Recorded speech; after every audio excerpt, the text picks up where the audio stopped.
All right, let's go ahead and get started. Welcome back to Black Communities Conference. My name is Mark Little. I'm one of your co-chairs and really excited today to have a discussion with our panel on ending profiling, police, and prisons as we know it. And for anybody who's been really paying really close attention to the agenda, I added another word in there. I put parole as well. So maybe we'll get to that as well. Basically, the idea is the justice system and how it interacts with Black people, Black bodies, Black communities in the United States and around the world, and how these different communities are in communication with each other through this struggle for justice. So as with all of our roundtables, we are very fortunate to have experts, activists, and scholars from around the world to help us through these topics and discussion. I'll briefly introduce them and then we'll just jump into that conversation. And please, throughout the time, as you have questions for the roundtable panel, please type them into the Q&A function and we will bring them into those questions into the conversation. So I'm really excited to be joined by Lawrence Ralph, who's professor of anthropology at Princeton University. Karen G. Williams, who's assistant professor of anthropology at Gutman Community College in New York. And Wilfred Olal, who's a national convener of the Social Justice Center's working group in Kenya, who is also joined by his son, who is going to be making a special appearance with us today. So without, oh, and actually we have our fourth panelist who is in the process of joining us, and his name is David Muhammad, and he's the executive director of the National Institute for Criminal Justice Reform. So excited to have these panelists with us today. So to kick it off, I want to start with a broad question, and this is for all the panelists, and maybe I will throw it to Karen to start us off here. But are you optimistic about the future of the relationship between Black people and the justice system? I am. I'm one of those hopeful people, and I think that there's a lot that has to change. I often talk about abolition and change in my classes and just in kind of regular conversations. And I come to the conversation knowing that I might not see, the fruition of like what I hope for in my lifetime. But I do think that, yeah, that there's changes that can happen. I think that we can see a little bit here and there, and I don't want us to discount some of like the small wins. But I do think that there's still a lot that has to be done, right? There's a lot of changing of systems, but there also has to be a lot in changing of hearts too, just to put it kind of, out there. And I can talk a little bit more about that, but I'll stop there. And Wilfred, in your work, are you optimistic? Are there things that are making you optimistic now or not?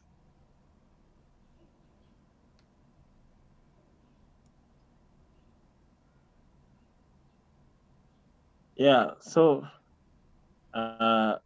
personally from where I work from, it's crazy because you try to be optimistic this season, then the next season you lose more young people, because where I work from informal settlements in Kenya, and every settlement has killer cops.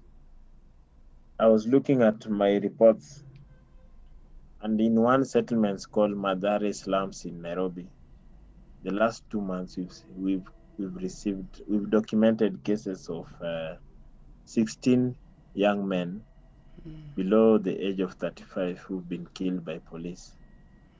In one settlement, yet we have like 100 slums in Nairobi, and all of them have killer cops. So I try to be optimistic, but we have to keep hope alive. I'll say I'm still optimistic, but a lot of things need to change. Thank you. Lawrence or David, just jump in. Yeah, I mean, I would say there is a lot to be optimistic about in terms of the reduction in the numbers of people overall in the system, especially on the youth side in the US. The reduction in the juvenile justice system has been actually astronomical. On the adult side, we've started a reduction. It's not been close to the reduction in the juvenile side, right? So it's pretty small, but for the first time in years, it's going down, right? So we had 2 decades of every single year annual growth in the number of adults in the system. And so we at least are seeing it go in the right direction. That being said, there's a lot of evidence why there may not be hope, right? And so one is the US continues to be the mass incarcerator of the world by far. The other part is the disproportionality has actually gotten worse, right? So the racial and ethnic disparities in the system are worse now than maybe they've ever been, right? Even though they're far fewer. And again, I'll take far fewer. So especially on the juvenile side, right? I'll take far fewer. We could talk about the details of how we think about that, but it's still significantly problematic about the huge caste system that we have in America. The other part is, I'm in California where the system has vastly improved in the last 10 to 15 years. Part of my work brings me into juvenile facilities in Florida to inspect those facilities around solitary confinement. Those facilities are horrific, that we have children in cages and prisons and hold them there and keep them in solitary confinement for things like using profanity as a 15-year-old is absurd, right? And so we have real reasons for hope, and I join Karen in that optimistic view. We also know that we've got a lot of work to do still. Yeah, and I agree with everything that's been said. I would just add that, like, even when we think about this idea of optimism and hope, there's a question of where are we locating the optimism and hope, and what are we putting that in? And so I think that I have hope in a lot of the activism that has been done, a lot of the scholarship that's been done in recent years around mass incarceration, and pointing to the things that David is talking about around solitary confinement and juvenile justice facilities. And I mean, the pace of that has been even hard to measure. I mean, I think that when I was doing my research in Chicago for my latest book, people were talking about defunding, but that just seemed like a marginalized idea. And this past summer, it's something that's like on the national consciousness. And I wouldn't have been able to gauge that and say, like, okay, people would be thinking about this nationally, or like Mariam Kaba's book, Abolition's like a New York Times bestseller. It's like things like that. It's hard for me to imagine that people would actually have an appetite for grappling with this project. And it's hard to measure in some sense what that means, that people want to know more about it. It doesn't necessarily translate to change, but it's something to be hopeful about, right? But yeah, there's the other side of the coin, in which we constantly see a rearticulation of these systems that really continue to disproportionately punish and condemn people of color in the U.S. And on a policy level, the people who are making those decisions don't seem swayed by some of these arguments and some of the latest discussions. And so, there's that as well. But I think, the needle has moved in ways that it would have been hard to imagine even 5 years ago, I would say, around these issues. So wrapped up, Lawrence, and one of the pieces you mentioned is this change that has happened in public discourse around a lot of these issues in the past year. And I maybe pin that to the killing of George Floyd and Taylor and Ahmaud Arbery. That in the previous session we had this morning was around signs and statements around Black Lives Matter, and both individuals and on the corporate side. And I'm wondering if each of you can, from your vantage point in doing this work before and after that moment, what has the change been like for you?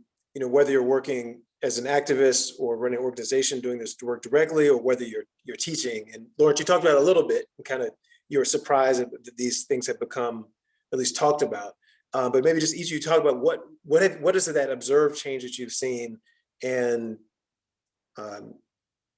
if you can, what are some really specific things that you think have promise for making actual change? Right.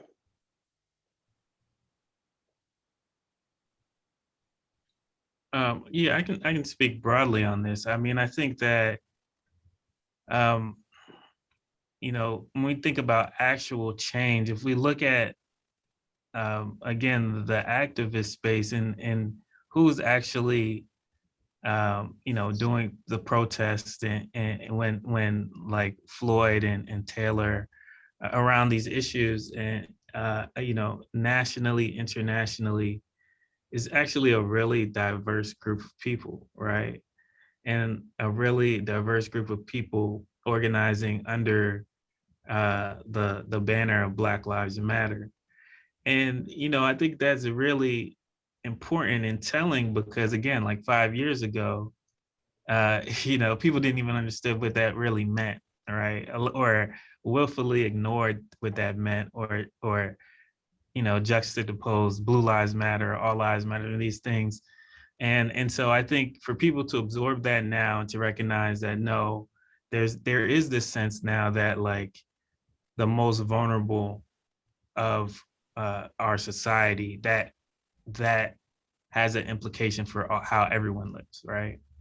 And I think as an organizing strategy, that's been important, and we've seen it, you know, just this past week in Atlanta with the anti-Asian killings, and in the recognition that this has to do with white supremacy and a racial caste system, and that it is related to these Black Lives Matter protests. And so I think as you know, the way that we think about these instances are really important, and the coalitions that can then form because of them are really important, and whether or not we're actually understanding the root cause of the problems or just symptoms of the problem is really important. And so I think you know, on the one hand, you know, I live in Princeton, New Jersey, and you know, I see Black Lives Matter signs on everyone's, you know, lawn, and no Black people. So there's that. But on the other hand, there is an articulation of a kind of shared vulnerability that I think is an important basis for organizing and demanding new things, right? And if I could just jump in on this point, because it's intriguing. And there was I think it was Ezra Klein who had a piece in the New York Times in terms of what is real progressivism, and he talked about white communities in San Francisco's windows full of Black Lives Matter signs and Bernie Sanders signs, and them organizing against affordable housing coming to those neighborhoods, right? Them organizing against navigator centers for homeless services. This, the other thing I thought, the other piece that is well done around this is Nice White Parents, both the series of articles and blog and podcast the New York Times did around integrating schools in New York City, that these slogans around progressive and reform are great, and we've come a long way in terms of hearts and minds. We've come a long way in terms of criminal justice reform and police reform. but getting down in all these other, Minneapolis, all these places where we have had stalled actual implementation of the real work in terms of reinvesting police budget dollars into communities, about cutting police budgets. And so there is this gulf between the sentiment that's now popular, which is surprising, and I'll take, don't get me wrong, but we have to move from that to real action. And we have had several cities in the country that have had stalled action when it gets down to let's make real transformative change. And that's a huge concern that we see really all over the place. Yeah, thank you. I'll jump in from just from a slightly different angle, but just thinking about many of my students, I think about this is the time that they're really developing a lot of their intellectual rigor. And these are the incidents, and these are the circumstances, and this is what is what's dynamic for them, right? And so I think like each generation has like these kind of sparks, these like touch points that really animate how they think about the world and how they want to change. And in particular, where I teach, there's several students who come in who still want to be police officers, right? And so I can imagine like taking a course that's really looking at defunding the police, looking at, unconscious bias, looking at the George Floyd trial, like just kind of taking this as the way in for them to be thinking about, hey, like this is your profession. This is also what the profession does. Like, do you still want to enter? And two, if you do, like, where do you stand in being part of some of like this change? And so it's a really, I think it's a really dynamic time to just kind of continually, foster the development of their thinking around that and have them kind of problematize, and then also be the ones that are going to be part of these long-term change, and to imagine like how do we actually have a just society, one that where they feel safe and their communities can actually feel safe, right? They have to be able to imagine that and think about that to actually institute some of like that long-term change.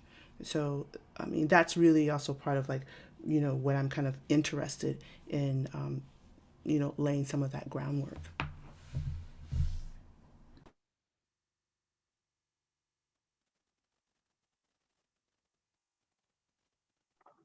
Yeah, sorry for that. I think one thing that we need to, I think 2 or 3 points that I need to put across. One, the aspect of the challenge with the policing in this is our global problem, because you in the US you might be speaking about the issue of Black Lives Matter, but in Africa we have a problem of where poverty has been criminalized, where when you are poor in Africa, you live you have a different set of rules and a different set of laws. That's why when I was starting, I said in the last 2 months, we've lost 16 young men in one slum alone, because it's Madare, it's just a slum in Nairobi. And policing in slums, poverty is criminal. They've criminalized poverty. So we might look at it as a matter of the challenge of Blacks, of which I've been following the issues of Black Lives Matter and the issues of racism in the US. But it's a systematic challenge. It's a systematic problem that we need to address. The global system where either it's because the Blacks, maybe they are the poorer in the US, and in Nairobi and in Kenya, every slum has a killer police. some more than 3 kilocops. It's the issue of control. How do you control these slum people? Because you cannot provide them with proper healthcare, proper housing, proper education, so they can revolt. So it's ruled through fear, intimidation, and killings. So one thing we've learned from this battle, a good example is the issue of George Floyd, where we even organized a protest in Nairobi and we went to the US Embassy, the issue of solidarity and all this. But it is saddening unless someone becomes popular in the US, then we can take it seriously. Yet, up to 2 days ago, a young man was shot in Nairobi because of being poor, because the system doesn't like poor young people. So the aspect of coming in, how do we come up with a proper solidarity mechanism so that any issue that happens becomes a global issue? Because I believe we can, with proper solidarity structure, I believe we can make great impact. Like George Floyd was everywhere in the world. And even those, I could not believe, I'm not a fan of football, but you could see those people just leaning with the, saying Black Lives Matter. It's something that you should build on and see how now do we make sure this is not just a campaign for speaking or for showbiz, but to make it a campaign to make sure that Black people all over the world live in dignity and the respect that they deserve to have all over the world. Yeah. I wanted two things from that. One, I mean, it is very true, and I think Lawrence mentioned this as well. Part of the reason why Floyd mattered so much here is because people like yourself around the world lifted up his name and the names of these other folks that had been murdered unjustly in the United States. And so I just want to acknowledge that and thank you and others around the world for doing that work. And to that point, we need to find those connections and do that work here for those young men that died in those slums in Nairobi as well. One. The second one, I want to talk a little bit and throw this question out to the panel about, you mentioned killer cops, right? And so taking a step back from those individual people, there are different ideas about what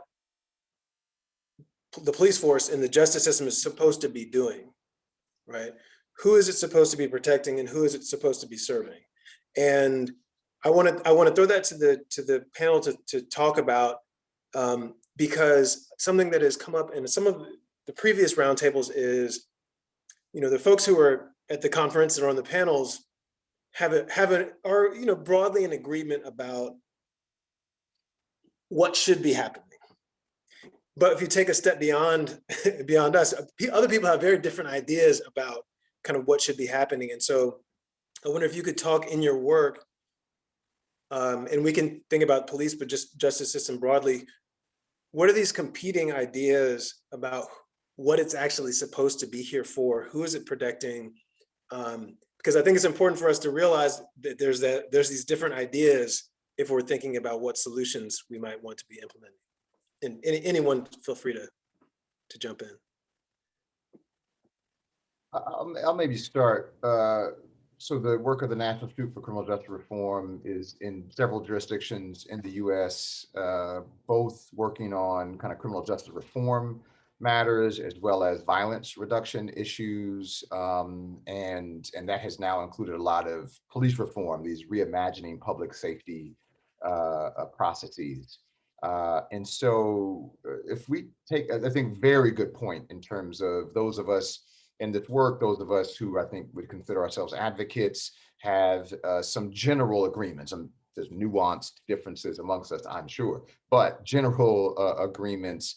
And then there's the general public, which doesn't follow this stuff as closely. There's these terms that people don't understand, right? But if we take it back and say, what do we want our criminal justice system that is proven through various studies to be ineffective, harmful, and excessively expensive, right? That it doesn't work, it makes people worse, and it costs a lot of money, right? And that's not although that's my opinion, that's a fact, right? It's based upon numerous studies that have borne that out.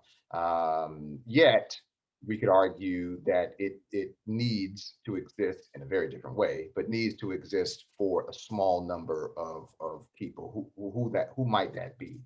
And I think that you would have broad agreement that when folks who are a genuine risk to the public safety, meaning there are that because of whatever trauma, whatever challenges, whatever issues someone might be going with, this person has or is very likely to engage in acts of violence, right? It turns out that's a wildly small number of people who are currently in the justice system, right? And who I would say differently needs some sort of time out from the community. Now, that timeout needs to look incredibly different than what we currently have to offer, which is horrible, right? But we have to be able to provide intervention, engagement, rehabilitation, treatment, whatever that person needs. And we all need different things. And some of that needs to be in a residential setting. But all of that needs to be different than what we currently do. But if we go back to this point of who do we need the system to work well for, right, is a pretty small number of people. Which could be a win-win, meaning the massive amounts of money that the United States spends on incarceration and policing can be largely reinvested in community services. I was talking to a colleague yesterday, and we were both saying that we recognize there are segments of the Black community who pushed back against this defund movement, right? Some of it is just an issue of awareness. But if we look at it differently and said, City of Los Angeles Police Department has a $2.5 billion budget. How could we better spend that money in our community, even if we started doling some of it right out to the individuals that we know are the folks who are actually causing some of the violence in the neighborhoods? I'm pretty darn confident that with a $1 billion, so I'll give the city back more than 50% savings. I'm pretty darn confident that we could pretty much solve crime and violence with $1 billion better invested directly into the community, right? And so it's this type of real discussion in terms that we need to get to. And the last thing I'll just say quickly on this is the work that we've done in several cities. We've seen that when you examine what police do, so two pieces. About 70% of most police departments are the patrol division, right? Most of what police departments do is patrol. Most of calls for service, which is all of what patrol does, they respond to 911 calls and other calls for service. Most calls for service are for low level and non-criminal issues, right? Noise complaints, abandoned car, dog in the street, right? These things that none of us think we need an armed officer to respond to. And it turns out it's a massive amount of their workload, right? So let's take that off their plates, which 100% of the cops I've talked to want that, right? So let's take that off their plates. And then we could responsibly take the budget, significantly reduce the budget as well. And then we can start having even more conversations. What more can we take off their plates, right? The easy is the low level stuff, right? I don't think anybody argues about that. Then we can have the somewhat harder conversation. But even in the beginning, you can take a significant portion of the budget or reallocate a significant portion of the budget to community services and to develop a community response network. So when someone does call and say they want help because they hear the next door neighbor is blasting their music at 2 in.the morning, that they should have some sort of response, but that doesn't need to be an armed officer. Maybe that is community members trained in mediation and conflict resolution.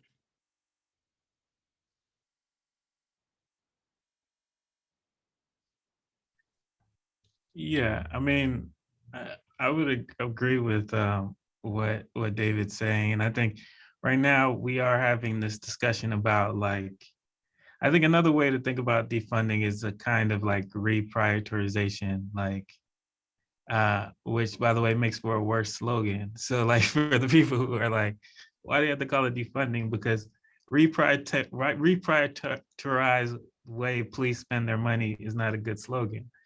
So I think that is a very a valid conversation to have, and a conversation about, common sense ways in which we can think about public safety in an expansive way, right?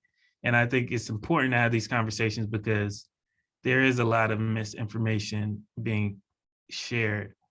Um, I think what I would say I'm pessimistic about is the way in which like facts increasingly don't matter in society, in the way that, you know, our media works now, right? And so it's like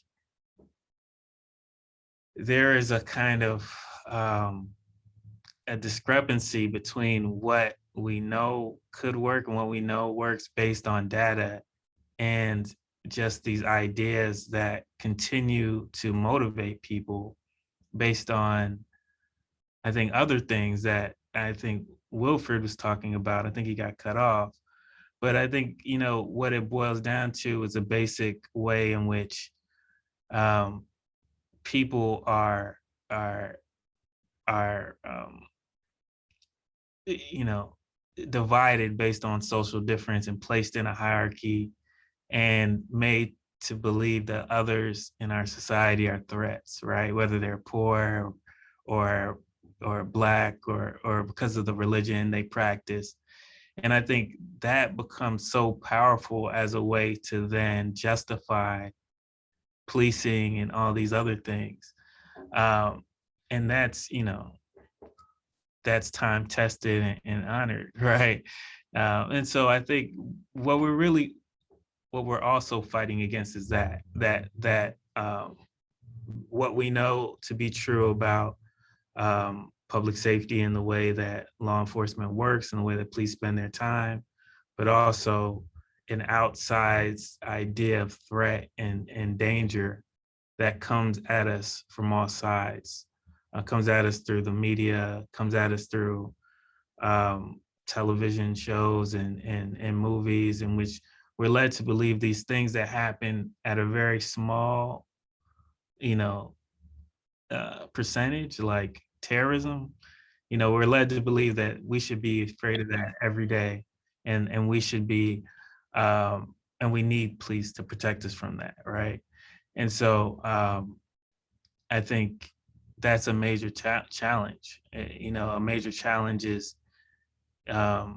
fighting against uh, a kind of willful misinformation that generates a lot of money, that generates, that gets politicians elected, that, um, is responsible for a particular hierarchy in society. And we have to find some way to dismantle that in order to kind of act on the common sense changes that David is mentioning. Yeah, I don't have much to add, but I'll just say I really, what you said, Lawrence, in terms about this hierarchy and power really resonated. And thinking about some of the, research that I've done inside of prisons, and tying it back into some of the things that you talked about, David, that, yeah, many of the people that are inside, they're not there for like these horrendous, egregious, violent crimes, right? And so these power dynamics and ways of thinking that you're better of, like, we all know that they're exemplified inside. And so even if we had a good program, or if we even had something that that could work, right, there's still that dynamic of implementation of it. And those are some of the things that I saw. So we can even think about education inside of of prisons. We all know like how powerful, you know, providing opportunities for education inside can be for people once they re-enter society. And many people don't realize that most people who go inside are going to come back out eventually, right? So that's there. And so here we have this great opportunity of thinking about, education and putting more funds into that, and which would allow people to have a better chance of not recidivating, right? And so there's been lots of studies on that, but yet there's so much blockage against that, right? The fact that, we're in the 21st century and we're all computer based, but there's no computers inside, right? So, I mean, these are very practical things that we can actually just shift, right? So yeah, so that's what I'll just kind of add.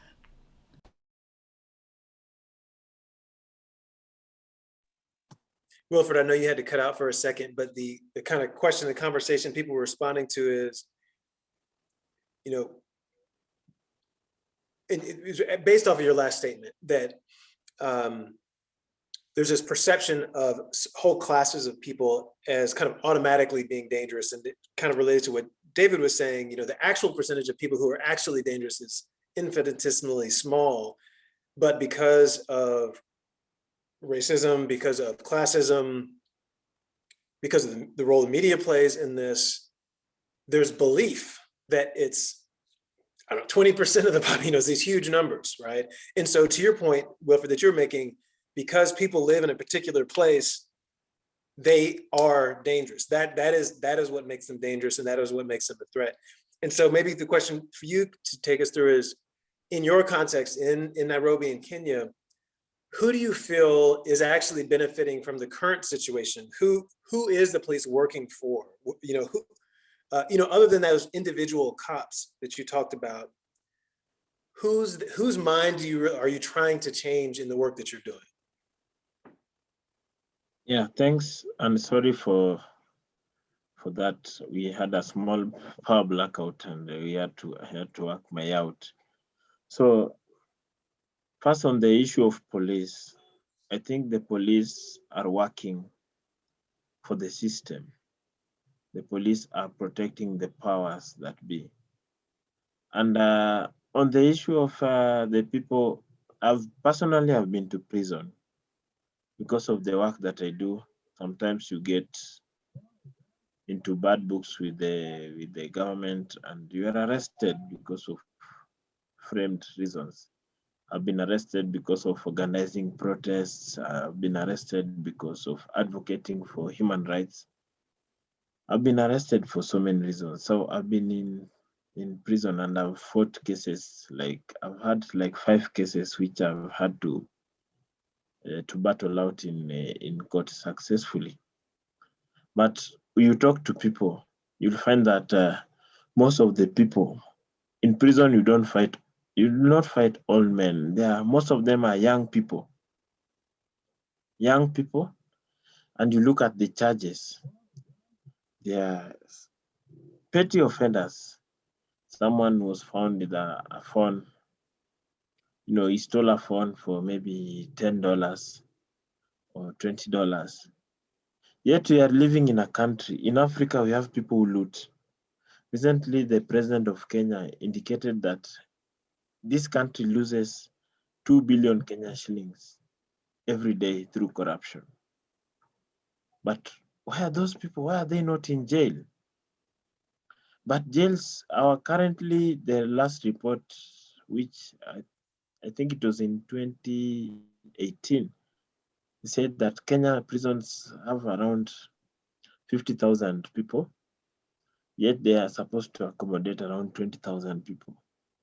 So they have doubled the number of people they are supposed to have. But you have spoken to these people. Some of them are framed. Some of them they don't have good books with the cops, and But the people who are really drilling, who are stealing, who are looting our economy, all the resources we have in a continent, are working scot-free. So I've been asking, we've been asking ourselves at the social justice centers, do we really have restorative justice? Or we have a punitive system that is aimed to punish people who are poor? Because you listen to some of these people, they found themselves on the wrong books because they are trying to find livelihoods. Someone has slept angry for 2-3 days, saying, now I need to do something or my family will die of hunger. No, these are not things that we discuss. When we discuss about prison, we look at the picture of people who are murderers, people who are, all those. But these are very small percentage. You look at most of the percentage people who have found smoking cannabis in the bank. That is the biggest percentage who have found snatching phones, pickpocketing. But someone has stolen billions of your money is working scot-free. So what kind of judicial system do we have? It is not helping, it is punishing the poor. So it's a campaign we have been trying to come up with to try and help. If someone is out there, you can help. Maybe some of them have been framed. You don't like, you and your local politicians are not in good books. They'll make sure they look for something for you. And in Kenya or in Africa, looking for something for you is just make sure you just pay the police officer a few coins, good money, and you will be in for it. Unless you are someone popular who can defend yourself, or you can get pro bono lawyers to help you. Some of them are in prison, they don't even know their charges. They just found themselves in prison. So I think when we have such a discussion, and I've been following how the Black people in the US, they have been facing almost similar situation because of being Black. And for me, I think this needs to be a global discussion, because being Black in the US is like being poor in Nairobi or being poor in Kenya. It's just the same. They'll just make sure that they don't like you, you Black people, you came from Africa, you're not supposed to be here, you're not supposed to progress, and all these things. And it's very easy for you to find yourself in the bad books of the state. And for me, the reason why I was really interested in this discussion is, how do we, as Black people, get to be part and parcel of a global discussion? It doesn't matter which country you come from. It is no longer a US matter. It is a global matter, because the white people have been able to monopolize the leaders in Africa. So you could see that whenever you don't support the system, the global system, they either eliminate you or they make sure you are toppled out of government. So for me, this is a global discussion, and I'm very interested to be. And our movement and other African movements have been interested in this discussion. But the question has been, how? How do we join the Black Lives Matter if that is the direction? How do we join a global discussion that we can be part and parcel of? Because it's more than the issue of being Black. It's the issue of being Black, because Blacks have been marginalized all those years. It's the issue of being a woman, because women have been marginalized all those years. It's the issue of being a gender minority, because they have been marginalized all those years. It's the issue of those people who are marginalized all those years coming together and saying, we are the people and this is the direction we want. We are tired of oppression. We are tired of this being to prison. We are tired of all these things that happen to us. And we need a voice. We need to be part and parcel. But with the current systems, we need proper organizing. We need very good organizing, and we need very good solidarity. where whenever George Floyd was a good example because it could bring people from all spheres of life. But today, in one of the countries in Europe or in America, maybe a black man has been shot. In Africa, a black poor man has been shot. So how do we come up with this? How do we make it a strong campaign that makes sure that someone in Mathare can feel part and parcel, can feel the pain of someone in the US, and someone in the US can feel the pain of someone in South Africa, maybe. So that's the direction I think the discussion should go. Thank you.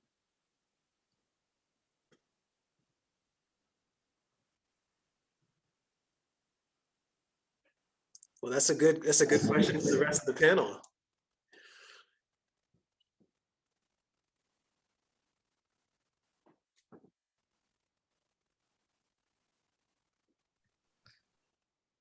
I mean, I think one way, some of these conversations have played out, at least in terms of the research I do is on the kind of international stage at like the UN and things like this. And I think what's interesting about those kind of forums is that my latest work was on police torture, and when you think about torture, usually the examples are from outside of the US, right? And people don't like to believe that, people are tortured inside of the US, even though the exact same things can be happening. And I think that part of it is like what those international stages afford is the possibility to make legible things that are happening through the same language. And I think, the opportunities that we have are to talk about, what does this violence look like? Like, what exactly does it entail? And, how do we see people in terms of victimhood, based on what's actually happening to them? And because I would just underline a lot of what Wilfred is saying, because even in the US, there's a recognition that poverty has so much to do with the way people are criminalized, and just the efforts to like end cash bail and things like this throughout the US, stem from the fact that you literally get a different sentence if you're accused of a crime and you're not able to pay, $100 or whatever it is to get yourself out. You just stay inside. And so, these, I think these kind of comparisons allow us to see, again, what's at the root of it, what's at the base of it. Like, how does these systems of power sustain themselves, right? How are the hierarchies organized? And therefore, how do we demand change? Because I think, it's one thing to recognize, okay, people are murdered in the US just like they're murdered in Kenya. But I think it's another thing to think about, like, okay, how is accountability happening or not happening, right? Like, are people just paid off through settlements like they are in the US? Is there a possibility that police officers face trial or not? Is it a possibility that they lose their jobs or not? Like, what's protecting them? I think all of these things are important for us in the same way that, because, if we don't think about those in terms of the way that we're thinking about redistribution and defunding and all these things, we can leave the same mechanisms in place that allow violence to happen with impunity. And I think that's part of what we need to address as well. Maybe let me throw one question in from the audience. This is just generally about how to change the negative view. The question is particularly about Black Lives Matter protesters. But if we can just think broadly, what are like some specific strategies to change people's minds about how they perceive people who are in this struggle, whether they're Black Lives Matter protesters or folks, Wilfred, like yourself in Kenya? Yeah, a couple of things.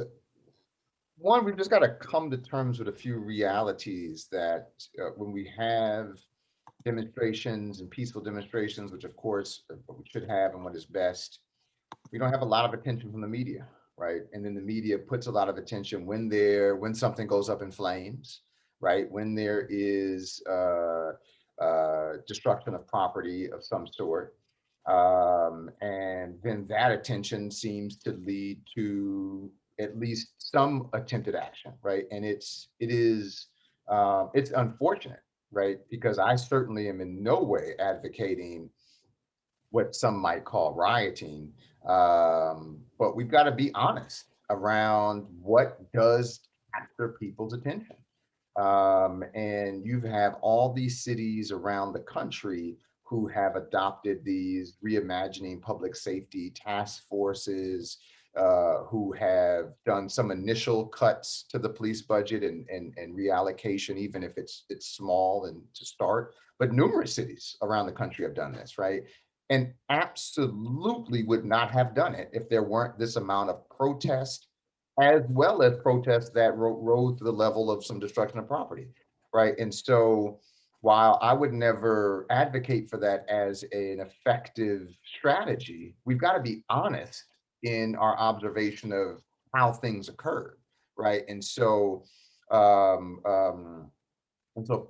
folks just need to and juxtapose that versus white people taking the Capitol in an insurrection, killing a police officer, the same people that had Blue Lives Matter, Thin Blue Line flags were beating police officers with it. It's just absurd, right? And we don't, as much coverage as we've had over that, we haven't had this type of discussion I've seen in media and international media around the hypocrisies around that, but also the blame that is due to media, right? Of when do you pay attention to certain matters, and the other, just I want to tie it to this other difficult discussion of what we see happening in various African countries, but in Kenya, certainly on the other side of the continent in Nigeria, is at the hands of unfortunately folks that Black police officers, right, or government military officers, but the same slavery that destroyed the Black American people, the colonialism that destroyed so many African countries, right, and that same replicating a European or a white mentality around law enforcement, suppression of poor people, of Black people, right, of maintaining a particular white supremacist order exists all over the world, right? And that's what all of us are suffering from in different manifestations. And when you are protesting that or pushing against that, that's going to be made to look a certain way. I saw one stat that said 97% of all protests were all peaceful, right? Post George Floyd, right? But the ones that stuck in our mind, because the one that media paid attention to, are the ones that included buildings on fire or cars on fire, right? And so, I don't have a conclusion to this other than to say we need to observe that reality and push back against the narrative that we need some type of change to how folks voice their frustration and their dissent. Yeah, definitely. I think, picking up on that thread of how do we push forward, change? I just add that we need to have these hard conversations. And so the media has this is having this conversation. But when I say like some of those hard conversations, I'm like those hard conversations with our friends and our family. And, so I'm just taking it just down a little bit of a level because I think, there was a question also here, in the chat that talks about like, action item that everyday people can actually do. And so I'm going to try to weave that in a little bit because my partner's brother is a police officer. And since this has changed, the conversations have shifted, right? And so this is a person of color who's a police officer, and we're seeing, our conversations with him actually shift and not necessarily shift for the better, right? And so it's that continually engaging in those conversations, right? And having that, those checks, right? Because they're part, like we're all part of this change that we want to actually happen. And I also have to do the hard conversation. I'm going to put this out there, like the hard conversation with my own self. And then, moving from this not a punishment based society, right? A way that we use punishment as the way to deal with, things that are unlawful or like whatever, or sometimes not even unlawful, just because, just because. Is that I watch my reaction when I actually see things on the news when I don't actually agree. And I'm like, ooh, knock them up, And I'm like, whoa, wait, that's in my heart too. So I think like that's the conversation with yourself, that hard conversation with yourself, with your family, and also keep knowing, what Wilford is talking about, this kind of global conversation is like, how do we actually know? Do we follow these things? Do we look at just like none of our American mainstream media? Do we actually tune into something else so that we can begin to make these connections? Because that's what everyday people can actually do to engage in those conversations. And that's why I'm really behind this. It's like, it's not just about policy change. It's like, we actually have to figure out like, what is actually animating people in this oppression, in this opposition, right? So yeah, just in there. So we're going to have to close it with that. Thank you, Karen, David, Wilfred, Lawrence. We're at time. There's a link pasted into the chat for all the participants for a collab session that will follow in just a couple of minutes here, where we'll have, it'll be in a different format. We'll be able to engage with each other in conversation.